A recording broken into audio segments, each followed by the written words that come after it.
வணக்கம். இன்னைக்கு gold and சில்வருடைய technical analysis பார்க்கலாம். இந்த வீடியோக்குள்ள போறதுக்கு முன்னாடி இந்த தளத்தை சப்ஸ்கிரைப் பண்ணாம இருந்தீங்கன்னா சப்ஸ்கிரைப் பண்ணிங்க. கூடவே பெல் ஐக்கானை கிளிக் பண்ணிங்க. அப்பதான் நாங்கள் வீடியோஸ் போட்டோன்னே நோட்டிஃபிகேஷன் வரும். நாளை மதியம் 3 மணிக்கு நமக்கு லைவ் டிஸ்கஷன் மீட் இருக்கு. ஸோ இதில் கலந்துக்கிட்டு உங்களுடைய டெக்னிக்கல் டவுட்ஸை கேளுங்க. அண்ட் மார்க்கெட்டோடைய short view and long view எல்லாமே நம்ம அதில் பேசலாம். நாளை மதியானம் இதே சேனலில் மதியம் 3 மணிக்கு லைவ் நடக்கும். ஃபர்ஸ்ட் மார்க்கெட்டுடைய டேட்டா இன்னைக்கு பார்த்தீங்க அப்படின்னா நமக்கு வந்து ஜாப் ஓப்பனிங் இருக்கு. ஆல்மோஸ்ட் ஓரளவு பாசிட்டிவாக தான் வரும். நேற்று பார்த்தீங்க அப்படின்னாலே மார்க்கெட்டில் பாசிட்டிவான டேட்டாஸ் தான் வந்துச்சு.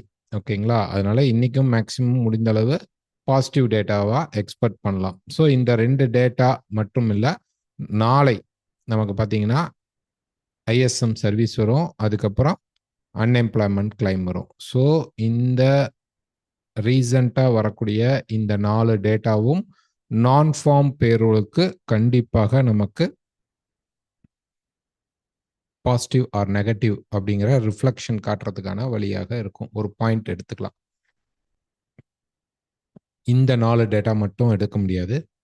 ரீசன்ட் வீக், இந்த வீக்கோட ரீசன்ட் டேட்டாஸ்க்கு கொஞ்சம் நம்ம அதிகமான அந்த பாயிண்ட்ஸை வந்து எடுத்து பார்க்கணும் கம்மிங் நான் ஃபார்ம் பேரோலுக்கு. ஸோ நேற்று பார்த்தீங்கன்னா பாசிட்டிவில் தான் வந்திருக்கு. இன்றைக்கும் ஆல்மோஸ்ட் நியூட்ரலைஸ்டு ஆர் பாசிட்டிவ் வரத்துக்கு தான் வாய்ப்பு அதிகமாக இருக்கும். ஸோ நாளைக்கு லைவ்ல நம்ம பார்க்கலாம். மார்க்கெட்டுடைய நெக்ஸ்ட் லெவல்ஸ் பார்க்கலாம். ஃபர்ஸ்ட் சில்வர் பார்த்துடலாம். ஸோ சில்வர் பொறுத்த வரைக்கும் மார்க்கெட் பார்த்தீங்க அப்படின்னா மார்க்கெட் இந்த இடத்துல இப்போ ஹையர் பிரேக் பண்ண ரெடி ஆகிட்டு இருக்கு. ஸோ இது பிரேக் பண்ணிட்டா மார்க்கெட் ட்ரெண்டிங் அப்சைட். ஆக்சுவலாக இந்த இடத்துல நமக்கு வந்து ஒரு ஷோல்டர், ஹெட் அண்ட் ஷோல்டர் வந்துட்டு ஆக்டிவேட் ஆகாம மார்க்கெட் போயிட்டு இருக்கு. இந்த ரைட் ஷோல்டர் பிரேக் ஆகும் பட்சத்தில் மார்க்கெட் ட்ரெண்டிங் ஆகிறதுக்கான சான்சஸ் அதிகமாக இருக்கும். ஓகே, ஸோ அடுத்தடுத்து வரக்கூடிய பொசிஷன்ஸ் வச்சு நம்ம வந்து மார்க்கெட் வந்து அப்சைட் போகுமா அப்படிங்கிறத அங்கே இருக்கிற டேட்டாஸ் பார்த்துக்கலாம். ஒரு பிக் வியூவில் மார்க்கெட் அப்சைடில் தான் இருக்குது. ஸோ இப்போ மார்க்கெட்டோடைய இந்த டவுன் சைட் ட்ரெண்ட் அப்படிங்கிறது முடிஞ்சிட்டு நமக்கு வந்து அப்சைட் ட்ரெண்ட் அப்படிங்கிறது வரும்பொழுது கீழே இருக்கக்கூடிய இந்த ட்ரெண்ட் அப்படிங்கிறது ரொம்ப இம்பார்ட்டன்ட். ஸோ ஒருவேளை மார்க்கெட் மேலே போயிட்டு ஒரு ரிஜெக்ஷன் கொடுத்துட்டு இந்த ட்ரெண்ட் பிரேக் ஆகும்போது திருப்பி பேக் டு மார்க்கெட் பார்த்தீங்க அப்படின்னா கீழே வர ஆரம்பிச்சிடும். ஓகே, ஸோ சில்வர் வந்து நம்ம வந்து ஒரு லாங் வியூவில் இப்போதைக்கு புல் சைடில் தான் மார்க்கெட் இருக்கு.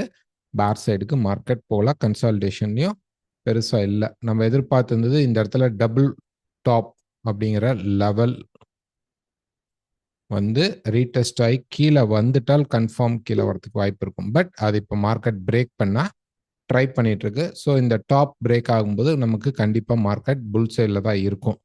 ஸோ இப்போதைக்கு செல் சைடு அப்படிங்கிறது நம்ம பார்க்க வேண்டாம். நெக்ஸ்ட் பார்த்தீங்க அப்படின்னா இந்த சேனல்.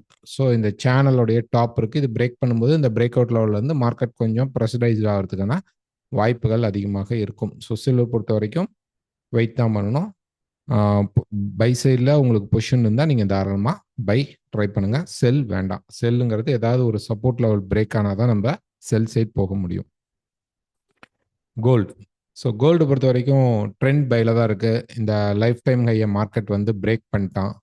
ஓகே, இப்போ என்னென்னா எங்கேயாவது ஒரு இடத்துல மார்க்கெட் ரெசிஸ்டன்ஸ் எடுக்கிற வரைக்கும் ஒரு ஷார்ட் பையிங் எடுத்துக்கணும்.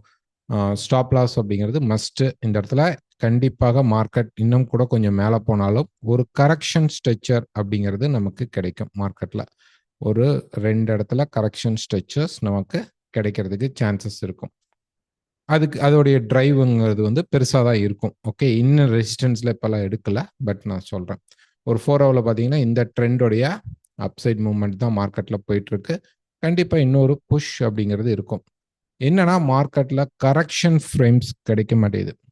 ஓகே, ஒரு நல்ல லாங் ரன்னாக மார்க்கெட் போகிறதுனால நமக்கு கரெக்ஷன் ஃப்ரேம் கிடைக்க மாட்டேங்குது. இப்போ 30 மினிட்ஸில் பார்த்தீங்கன்னா நம்ம இதை எக்ஸ்பெக்ட் பண்ணியிருந்தோம். வீக்லி ஃபோர்காஸ்ட்லேயும் நம்ம சொல்லியிருந்தோம். ஸோ ப்ரைஸ் வந்து அப்போ ஆல்டர்னேட் பண்ணியிருந்தோம். இங்கேயே கரெக்ஷன் வரும்னு எதிர்பார்த்தோம். அப்புறம் இங்கேருந்து கரெக்ஷன் வந்துட்டு மேலே போகிறோம். இந்த இடத்துல பார்த்தீங்கன்னா அந்த ரீட்ரேஸ்மெண்ட் அப்படிங்கிறது சுத்தமாக மார்க்கெட்டில் வரல. நேற்று எதிர்பார்த்திருந்த லெவலே என்ன அப்படின்னு பார்த்தீங்க அப்படின்னா நம்ம வந்து இந்த ஜோன் எதிர்பார்த்துருந்தோம். சாரி, நம்ம எதிர்பார்த்த ஜோன் அப்படிங்கிறது இந்த ஜோன். ஓகே, ஸோ ப்ரைஸ் வந்து நேற்று பிரேக் அவுட் நடந்த உடனே ப்ரைஸில் வந்து இந்த இடத்துல கன்சால்டேட் பண்ணி மார்க்கெட் மேலே போயிடுக்கணும். ஸோ இந்த சப்போர்ட் லெவலில் ப்ரைஸ் மேலே போயிடுக்கணும். பட் அது ஒரே ஃப்ளஷ்ஷாக மார்க்கெட் மேலே போயிடுச்சு. ஸோ இப்போ என்ன எதிர்பார்க்கலாம் அப்படின்னு பார்த்தீங்கன்னா, இப்போ இந்த ட்ரெண்ட் பிரேக் ஆகும்போது ஓகே, இங்கே பையிங் அப்படிங்கிறது இப்போ இருக்குது. இருந்தாலும் இதோடைய பெஸ்ட் கரெக்ஷன் ஏரியா அப்படிங்கிறது 2805லேருந்து 2795 இந்த ஜோனுக்கு ஒரு வேளை ப்ரைஸ் வந்துட்டு கரெக்ஷன் ஆச்சுன்னா ஒரு பெரிய லாங் டிரைவ் அப்படிங்கிறது இருக்கும். இல்லை இப்போ ப்ரைஸ் வந்து இங்கேருந்தே மேலே போகுது. ஓகே, இங்கேருந்தே இப்போ இப்படி மேலே போகுதுன்னா இது கிட்டத்தட்ட ஒரு 850 பக்கமாக போகும்போது திருப்பி மார்க்கெட் ஃபால் ஆகி இந்த முக்கியமான சப்போர்ட் லெவலுக்கு ப்ரைஸ் வரதுக்கு சான்சஸ் இருக்குது. இப்போ நாங்கள் செல் சொல்லலை, பை தான் சொல்கிறோம். இந்த ஏரியாவில் பை வந்தால் நமக்கு ஒரு நல்ல லாங் டிரைவ் பையாக இருக்கும். ஸோ 2805 ஓகே, 2805லேருந்து 2795க்கு ப்ரைஸ் வரணும். மார்னிங்கை தான் வெயிட் பண்ணோம். பட் ப்ரைஸ் வந்துச்சு. இன்னும் கொஞ்சம் கீழே வந்திருந்தால் நம்ம சப்போர்ட்டுக்கு ரெடியாக எடுக்கலாம். பட் ப்ரைஸ் வரல. ஸோ இங்கேயும் அந்த கரெக்ஷன் கொடுக்கல, இந்த இடமும் கரெக்ஷன் கொடுக்கல. ஸோ மார்க்கெட் கரெக்ஷன் கிடைக்காம இந்த பைக்குள்ளே போகிறது அப்படிங்கிறது ரொம்ப ரிஸ்க். ஏன்னா கரெக்ஷன்ஸ் கிடைக்கும் போது மட்டும்தான் உங்களுக்கு ஸ்டாப் லாஸை பர்ஃபெக்டாக ஃபிட் பண்ண முடியும்.